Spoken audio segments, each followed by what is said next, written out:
Hello, welcome to another unboxing video. So the crystal shop I'm featuring today is True North Crystal. Their shop will be linked in the description below. I feature them a lot because I love their shop. I love their lives. Everyone's so awesome there. And I also wanted to speak about this first piece that I unwrapped, which is this crystal bracelet. So they have, different beads, and they'll make you, different bracelets if you want them to. You can just mix and match different beads as well if they have them in. You can also ask for intuitive, which is what I did here.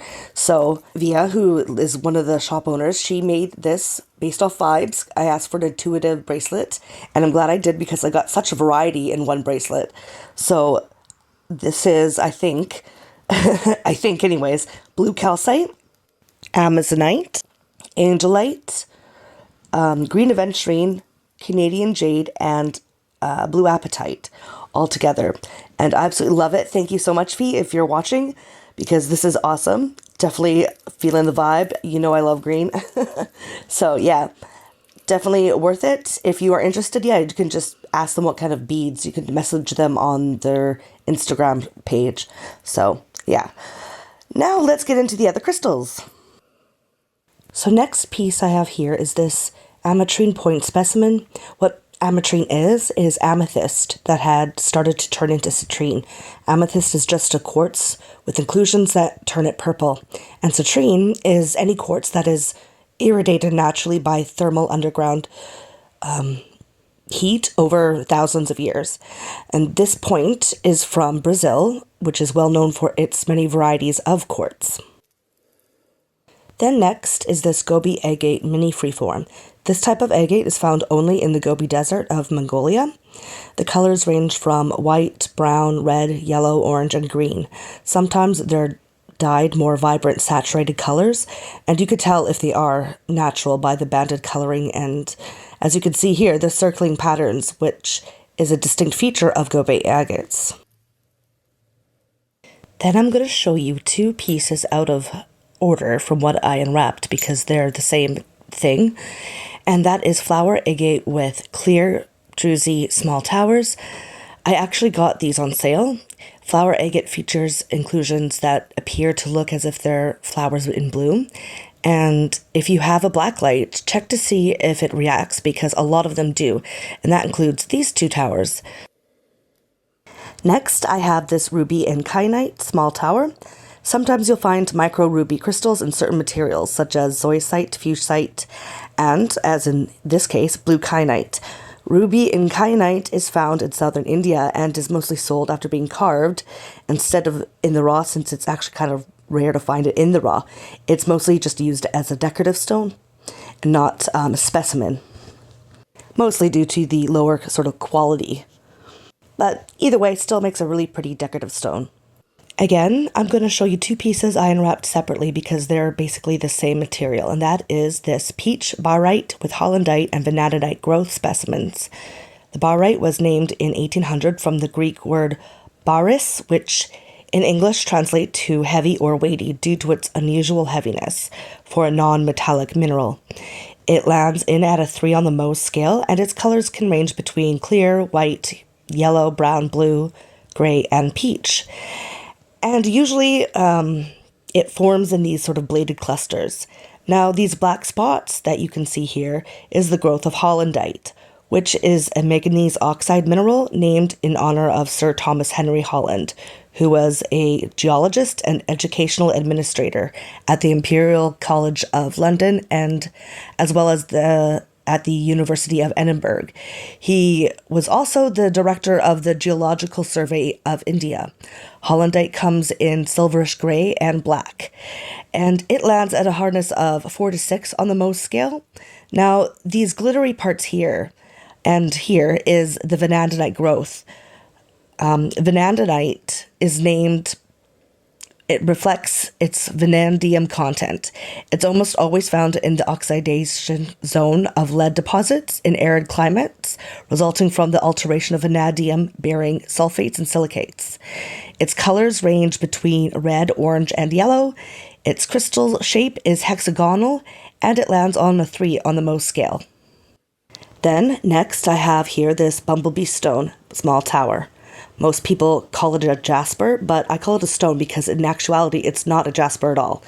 It is a radially grown fibrous calcite, not a microcrystalline quartz, which is what jasper is, a microcrystalline quartz. It comes out of the town of Kanagan at the southern slopes of Mount Seramai, in the volcano Mount Seramai, West Java, Indonesia. The orange and yellow colors are caused by finely dispersed realgar, and the black stain is actually caused by pyrite. Moving on to the screen aventurine small sphere. It's the same material you see right here on my bracelet. Aventurine is a quartzite containing either mica and or fuchsite or hematite, which contributes to its differing colors. Green is the most common, but it also comes in blue and yellow. Its name is from Italian, Aventura, which when translated to English means by chance. Then I have this ametrine small sphere, which I don't really need to go into and explain since I did just earlier in this unboxing. So yeah, this is definitely high quality though. Next is this Mookaite Jasper small tower. Now, unlike Bumblebee, Mookaite is an actual jasper that comes in the colors white, cream, brown, gray, yellow, orange, red, maroon, and mauve. It was named after the Mooka station on which it was found, and that location is in Western Australia. And we know this to be an actual jasper because it is a microcrystalline that is opaque. Then I have this red flower agate small egg. So I have already explained why it's called flower agate. When red, it's due to sard, which is a red chalcedony that's found in the red of carnelian and sardonyx. And the next two pieces are very similar because they too are flower agates. So I have two flower agate small and medium spheres. This small sphere having more inclusions causing this pink color, while this medium sphere being more gray, but also with this pretty purple color.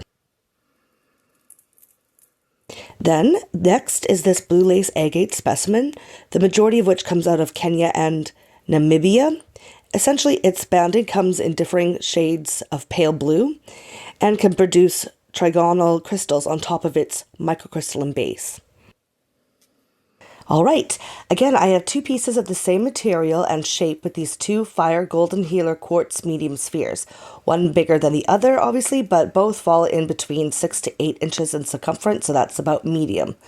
So I already spoke on what makes fire quartz, but this mixture of fire and golden healer, what makes that so is due to the inclusions of lemonite causing this yellow streaking to occur.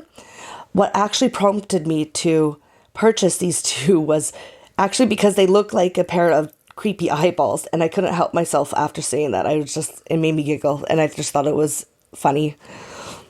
But either way, they're still really cool looking and just pretty. Next, I have this bloodstone medium sphere, and funnily enough, bloodstone is actually a jasper. It's a type of heliotrope jasper that showcases dark greenish-gray chalcedony, red jasper, and pyrite specks. Then I have this moss agate with purple juicy small egg. So the inclusions isn't actually moss, it's just other minerals, for example, chlorite or hornblende, and as well as other minerals, but yeah, really pretty. Moving on, I have here this galena specimen. Galena is the primary ore mineral of lead. It's worked on for its lead and silver contents and has been as early as 3000 BC. It's found in ore veins with sphalerite, pyrite, and chalcopyrite, as well as in sedimentary rocks where it may replace carbonate beds or be deposited in pore spaces. Its name comes from the Greek word galene, which means lead ore, and has a Mohs hardness of 2.5, so very, very soft crystal. Then there's this brown banded calcite medium sphere. Calcite is a very common and widespread mineral with highly variable forms and colors in which it comes in. It's only a 3 on the Mohs scale, and its name is derived from calx, which is Latin for lime. And the reason that I purchased this sphere is that I liked the botryoidal cave, which looks like bubbles, which is very fitting since the color and pattern reminds me of root beer float. Now I have here a type of lodolite, also referred to as garden quartz, and that is this 1,000-layered lodolite small tower. I think it's self-evident why it's called 1,000-layered, because it's the inclusions which are layered, and they're layered just on top of each other. Up next to show you is this petrified wood small slab, which is a type of fossil of wood where the original organic matter has been replaced by either chalcedony, agate, opal, coal, pyrite, calcite, apatite, and more. So it can have colors of brown, black, gray, cream, red, green, maroon, and yellows, as well as like purples and such. So really interesting piece. And next up is this sea jasper medium sphere, which is a type of orbicular jasper, which showcases spherical patterns. Now, sea jasper is usually referred to and sold as ocean jasper. The difference between the two is that the spherical patterning is more pronounced in ocean jasper, whereas the orbs in sea jasper is very tiny and sometimes showcases small white orbs that are sort of splattered around, but both are orbicular jaspers. The names ocean and sea only exists as a patent for marketing purposes, and it's not a scientific name or category. Ocean, the name, was created by the owners of the mine that produced this very orbital jasper known as ocean jasper, and that's basically it. So they both come from Madagascar and are very, very similar. And yeah, the only difference is the very pronounced orbs in ocean. Then I have this iridescent pyrite with orange calcite and quartz growth specimen. So I've spoken on calcite already, and quartz is a crystal I don't think I need to explain to anyone. But what is iridescent pyrite? Well, it's this rainbow-colored coating from mineral leaching, staining certain minerals, one of them being pyrite. So, yeah, and I think everyone knows what pyrite is, the fool's gold. It's a gold-toned mineral. Moving on to the next, and that being this Caribbean calcite medium sphere. Why is it called Caribbean calcite? Well, obviously it looks like the Caribbean Ocean. The coloring and this light brown sand coloring sort of gives you the impression of the ocean. But only the bluish green part is actually the calcite, the brown being aragonite. So it's actually a combination of two different minerals. Then I have this labradorite medium freeform. Labradorite has a particular Schiller effect known as labradorescence. As you can see here, the name stems from the location it was found in, which is the province of Labrador in Canada. It also has a hardness of 6 and is a plagioclase feldspar with an albite and a northite ratio of 30-70 or 50-50. The colors of the Schiller effect range from blue, green, yellow, orange, red, pink, and purple. So it's, very shiny and pretty and just gorgeous. Moving on to this blue botryoidal chalcedony with rhodochrosite growth specimen. I think I've spoken before on what chalcedony is. If I hadn't, what it is it's a microcrystalline, which means it's a microquartz. What's interesting is this growth of this very gemmy rhodochrosite, because it is a much more of a rare mineral that you'll find. Rhodochrosite's name is derived from the Greek word rhodo and kros, when translated into English means rose coloring, which is the color of this crystal. It has a hardness of 4 and commonly occurs in moderate to low temperature hydrothermal veins and also in high temperature metasomatic deposits, sedimentary manganese deposits, or as a late stage hydrothermal mineral in pegmatites. So yes, this unboxing is taking some time, but we'll get through it with just 5 more pieces to go. So continuing on with this piece that is called Rainbow Fluorite with Scolecite Inclusion Medium Slab. So the rainbow aspect to the name is just a marketing term for fluorite that's colored green and purple and that's carved usually. They usually don't refer to rainbow in specimen form. But Yeah, so fluorite displays all wide variety of colors. In fact, all the colors of the rainbow and then all the colors in between. The name comes from the Latin word fluor, meaning flow in English. And even the term fluorescence comes from fluorite because it does UV and is part and parcel in the creation and invention of fluorescent lighting. It also has a hardness of 4 on the Mohs scale. And yeah, so then there's the scolecite inclusions. Right here, as you can see, its colors range from white, pink, peach, red, green, and clear. Its hardness on the Mohs scale is at a 5. And the name comes from the Greek word scolex, meaning worm. Don't ask me why it's named after worm, it just is. Next is this chevron amethyst large sphere. Chevron amethyst is a mix of amethyst and white quartz, and as I've said before, amethyst is just a quartz with inclusions that turn amethyst purple. So the two types of quartz, the white quartz and amethyst, it's grown in this sort of chevron patterning, and it's also referred to as dream amethyst. Moving on to this next piece, which is this blue-gray agate medium slab. Agate is a combination of transparent, translucent, and opaque chalcedony. That's usually formed in banded patterns.